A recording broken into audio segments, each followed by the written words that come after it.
आपके घर में पैसा आता ही नहीं है, अपॉर्चुनिटी ही नहीं मिलती, तो ये प्रॉब्लम बहुत जल्द खत्म हो जाएगी। ये उपाय करने से आप देखेंगे आपका अगर कोर्ट कचहरी का कोई मामला चल रहा है वो बहुत जल्द खत्म हो जाएगा। तो ये आपको करना है मां लक्ष्मी के पूजन के बाद।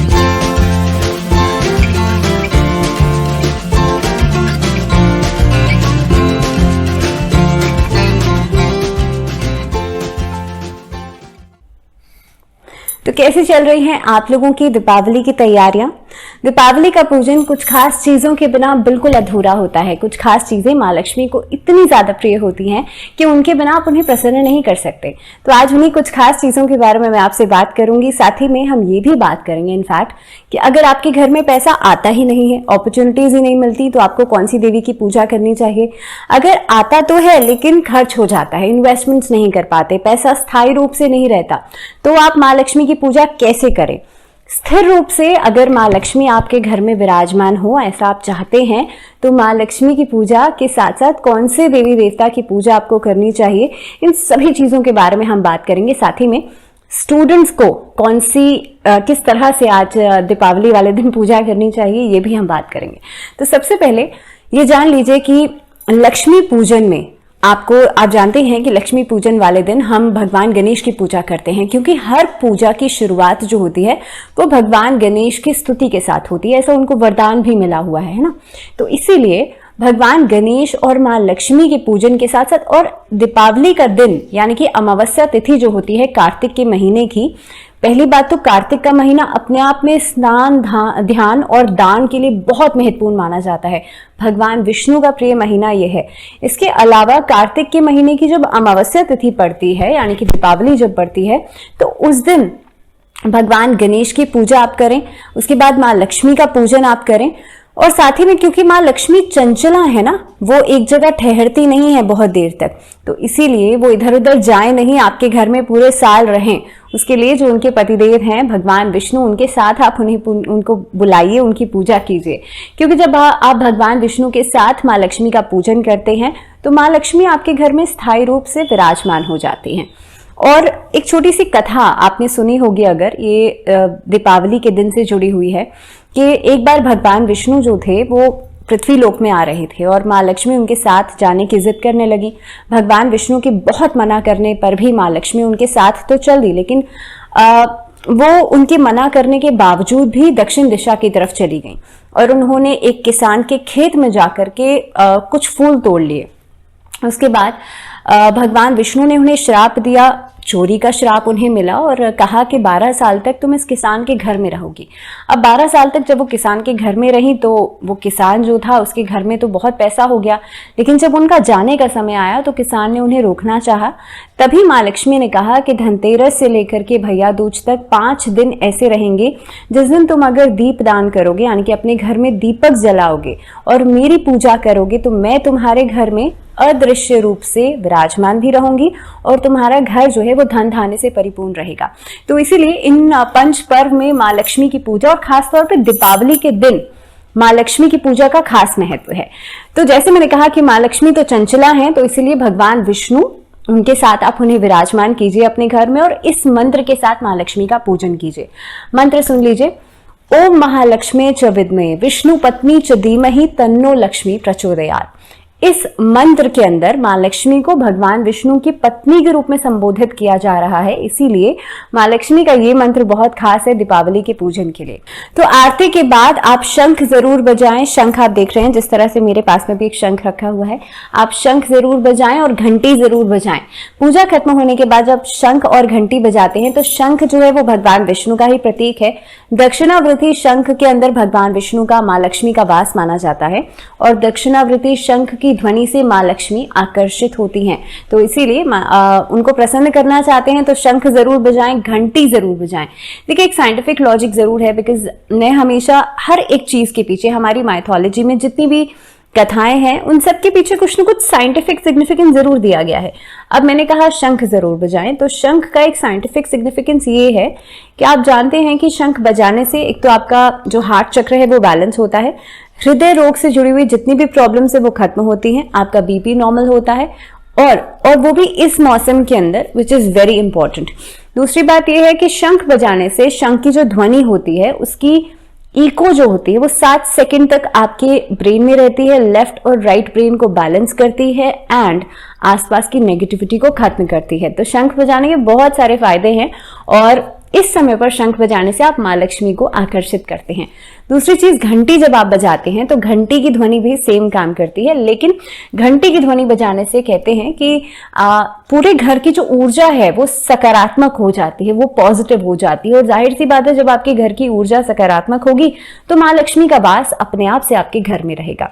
तो ये आपको करना है माँ लक्ष्मी के पूजन के बाद। अब दूसरा उपाय ये है कि इस दिन, दीपावली वाले दिन, एक ऐसा दिन होता है जिस दिन हनुमान जी की पूजा दिन में की जाती है।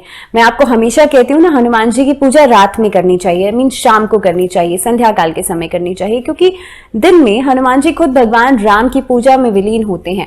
तो जब आप उनकी पूजा करते हैं दिन में तो आप उन्हें डिस्टर्ब करते हैं, तो इसीलिए संध्या काल के समय पूजा कीजिए। लेकिन एक अमावस्या तिथि, कार्तिक मास की अमावस्या तिथि एक ऐसा दिन होता है जिस दिन हनुमान जी की पूजा सुबह 12 बजे से पहले की जाती है। तो उनको रोट चढ़ाया जाता है, उनको जो आप चाहें घर के जो पुरुष हैं वो चोला जरूर चढ़ाएं। अगर आपसे नहीं बन पा रहा है तो जो घर की महिलाएं हैं वो रोट का भोग जरूर लगाएं और साथ ही में सिंदूर अर्पित कर दें। चमेली का तेल मिलाकर के सिंदूर जरूर अर्पित कर दीजिए। ये उपाय करने से आप देखेंगे आपका अगर कोर्ट कचहरी का कोई मामला चल रहा है वो बहुत जल्द खत्म हो जाएगा। इन केस अगर कोई शत्रु भय है, अगर कोई राइवल है, कोई कॉम्पिटिटर है जो आपके काम के बीच में कुछ प्रॉब्लम, कुछ ऑब्स्टैकल डाल रहा है, वो प्रॉब्लम खत्म हो जाएगी। अगर कहीं से पैसा फंसा हुआ था, पैसा वापस नहीं मिल पा रहा था, तो ये इशू खत्म हो जाएगा।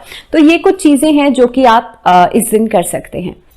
अब बात करते हैं तीसरे उपाय की। और आप सभी जानते हैं कि माँ लक्ष्मी जो है वो कमल के पुष्प पे बैठती है ना, कमल के पुष्प के ऊपर माँ लक्ष्मी बैठती हैं और साथ ही में उनको पसंद क्या होता है, उनको पसंद होता है रोज, यानी कि गुलाब का फूल भी पसंद होता है। तो इस दिन आपको करना यह है, थोड़ा सा रोज वाटर लेकर के अपने घर के सारे जगह में ना, हर कोने में आपको उसका छिड़काव करना है। अब कोई भी इंसान हम उसे अपने घर में बुलाना चाहते हैं तो जाहिर सी बात है ना, उसकी पसंदीदा चीजों को हम रखेंगे घर में, सो दैट वो आए और वो खुश हो और हमारे घर में ज्यादा से ज्यादा देर रुकना चाहे। तो यहाँ तो आप 1 साल रुकने की कोशिश, उनको रुकाने की कोशिश कर रहे हैं, तो इसीलिए अपने घर में रोज वाटर का छिड़काव जरूर करें और दीपावली से लेकर के 41 दिन तक इस उपाय को कंटिन्यू रखें। आप देखेंगे अगर फाइनेंशियल प्रॉब्लम बहुत ज्यादा है, आपके घर में पैसा आता ही नहीं है, अपॉर्चुनिटी ही नहीं मिलती, तो ये प्रॉब्लम बहुत जल्द खत्म हो जाएगी। इसके अलावा दीपावली के पूजन के समय पर माँ लक्ष्मी के 108 नामों का जाप करने से भी माँ लक्ष्मी स्थायी रूप से विराजमान होती हैं। एक और छोटी सी चीज यहाँ पर नोट कर लीजिए, दैट घर में जब भी हम पूजा करते हैं तो माँ लक्ष्मी की हमेशा बैठी हुई लक्ष्मी जी की पूजा की जाती है। अब आप कहेंगे कि जब बैठी हुई लक्ष्मी जी की ही पूजा की जाती है तो फिर खड़ी हुई लक्ष्मी जी अक्सर आपने देखा होगा कि कुछ पोस्टर्स में मिलती हैं, कुछ विग्रह ऐसे होते हैं जो खड़ी हुई लक्ष्मी जी जिसमें दिखती हैं। तो उनको बनाने का फिर मतलब ही क्या है, उनको इस तरह से दिखाने का मतलब क्या है? मतलब ये है कि जब आप व्यापार के लिए पूजा करते हैं, जब आप बिजनेस के लिए पूजा करते हैं, तो वहां पैसा चाहिए होता है, आपका पैसा आए और वो रनिंग में रहे ना, पैसा आए भी और जाए भी, तभी तो आपका काम चलेगा, आपका बिजनेस चलेगा। अगर पैसा ब्लॉक हो गया, यानी कि आया और गया नहीं, तो पैसा तो ब्लॉक हो गया, दैट मीन्स आपका काम नहीं चल रहा है। तो जब आप बिजनेस की बात करते हैं, जब आप अपने ऑफिस की बात करते हैं, व्यापार की बात करते हैं, तो वहां पर खड़ी हुई लक्ष्मी जी का सिग्निफिकेंस ज्यादा है। लेकिन जब आप घर में बात करते हैं तो पैसा आना चाहिए, जाना नहीं चाहिए ना। तो इसीलिए घर में क्या करेंगे, घर में बैठी हुई लक्ष्मी जी की पूजा करना बहुत अच्छा रहेगा। इसी के साथ साथ अमावस्या तिथि पितरों के लिए, तर्पण के लिए बहुत खास मानी गई है। तो कार्तिक मास की अमावस्या पर भी आप लोग पितरों के लिए एक दीपक जरूर जलाएं, क्योंकि दीप दान करने का महत्व ना बहुत ज्यादा है। कार्तिक महात्म्य अगर आपने पढ़ा है तो उसमें दीपदान का महत्व इतना ज्यादा बताया गया है कि कई यज्ञों का फल आपको मिलता है। तो इसीलिए कार्तिक मास की जो अमावस्या तिथि यानी कि दीपावली का दिन, उस दिन अपने पितरों के निमित्त एक दीपक जरूर जलाएं, उनके निमित्त दान जरूर करें और साथ ही में तर्पण जरूर करना चाहिए। इसके साथ साथ ही जब हम पैसे को कंसिडर करते हैं ना घर में, तो पैसे को कंसिडर किया जाता है वाटर के साथ। आप वाटर एलिमेंट देखेंगे तो वास्तु के अनुसार क्या होगा कि घर में अगर टैप्स जो है, वाटर टैप्स जो है, उसमें लीकेज हो रही है, दैट मीन्स आपका पैसा जो है वो वेस्ट हो रहा है। तो घर के अंदर पैसे की तुलना की जाती है घर में पानी के साथ, इसलिए कहते हैं वाटर टैप्स खुले नहीं छोड़ने चाहिए। दूसरी चीज, आपको दीपावली वाले दिन करना यह है कि आपके घर का जो वाटर सोर्स है, चाहे घर में आरओ हो या जो भी वाटर सोर्स हो, जो भी आपके वाटर टैप लगा हुआ है, वहां पर एक दीपक जरूर जला दीजिए एंड मेक श्योर कि वो खुला नहीं रहे। वाटर टैप जो है वो उसमें कहीं कोई लीकेज नहीं हो। ऐसा करने से आप देखेंगे पैसे का जो फ्लो है वो बना रहेगा, पैसा जो है वो हमेशा रनिंग में रहेगा। एक और छोटी सी चीज आपको ये ध्यान रखनी है कि कुबेर भगवान का जो स्थान है, क्योंकि दीपावली के दिन मां लक्ष्मी की पूजा, कुबेर भगवान की पूजा, क्योंकि कोषाध्यक्ष है ना, तो इसीलिए पैसे को अगर आप इन्वेस्टमेंट करना चाहते हैं, पैसे को रोक करके रखना चाहते हैं, यानी कि पैसा आता है लेकिन चला जाता है बहुत जल्द, तो कुबेर यंत्र की स्थापना जरूर करें घर के नॉर्थ ईस्ट डायरेक्शन में। नॉर्थ ईस्ट डायरेक्शन जिसे ईशान कोण कहते हैं, जिसे उत्तर पूर्व की दिशा भी कहा जाता है, यहां आप जब कुबेर भगवान को स्थान देते हैं तो वो आपके जो कोष है उसके अध्यक्ष बन करके बैठते हैं, तो आपके घर के जो खजाने हैं वो भर जाते हैं। अब जो उपाय रहेगा वो स्टूडेंट्स के लिए रहेगा और खास तौर पे उन लोगों के लिए भी रहेगा जो पैसे को व्यवस्थित नहीं कर पाते, यानी कि पैसा आ गया, मां लक्ष्मी तो हमसे प्रसन्न हो गई, लेकिन पैसे को इस्तेमाल कैसे करना है, खर्चा कैसे करना है, कितना बजट बनाना है, कितनी सेविंग्स करनी है। कई लोग होते हैं पैसा आता है लेकिन बहुत खर्चीले होते हैं ना, तो चला जाता है उतनी जल्दी। सो आपको करना यह है कि इस दीपावली पर भगवान विष्णु, मां लक्ष्मी, गणेश जी और साथ ही में सरस्वती जी, मां सरस्वती की पूजा करने से आपको नॉलेज मिलती है, आपको ज्ञान की प्राप्ति होती है और साथ ही में आप देखेंगे आपको आपके जीवन के अंदर सिर्फ पैसा ही नहीं बल्कि और भी बहुत सारी चीजों को संभालने की क्षमता, ताकत आपको मिलती है। सो इस दीपावली पर मां सरस्वती की पूजा जरूर करें। इसी के साथ साथ गोपाल सहस्त्रनाम मंत्र का जाप करने से संध्या काल के समय, जो पूजा का टाइमिंग मैंने आपको बताया है ना दूसरी वीडियो में, उसमें गोपाल सहस्त्रनाम का जाप करने से संतान से जुड़ी हुई प्रॉब्लम्स खत्म होती हैं। इस दिन भगवान विष्णु के निमित्त एक अखंड दीपक जरूर जलाना चाहिए। वैसे तो आप दीपावली वाले दिन एक अखंड दीपक अपने घर के नॉर्थ ईस्ट डायरेक्शन में मां लक्ष्मी के सामने जला ही रहे हैं, तो वही दीपक आप संकल्प लेकर के मां लक्ष्मी और भगवान विष्णु के सामने जलाइए। साथ ही में गोपाल सहस्त्रनाम का जाप जरूर कीजिएगा।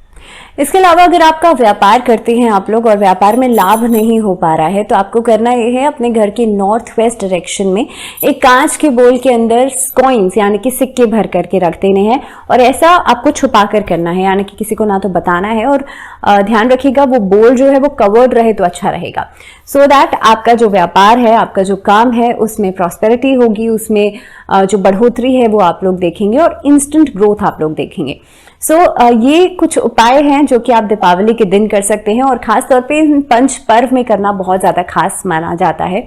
इसी के साथ फिलहाल मुझे दीजिए इजाजत। A very happy Deepavali to all of you. एक बार फिर से दीपावली की बहुत शुभकामनाएं। फिलहाल दीजिए इजाजत, जुड़े रहिए चैनल के साथ। नमस्कार।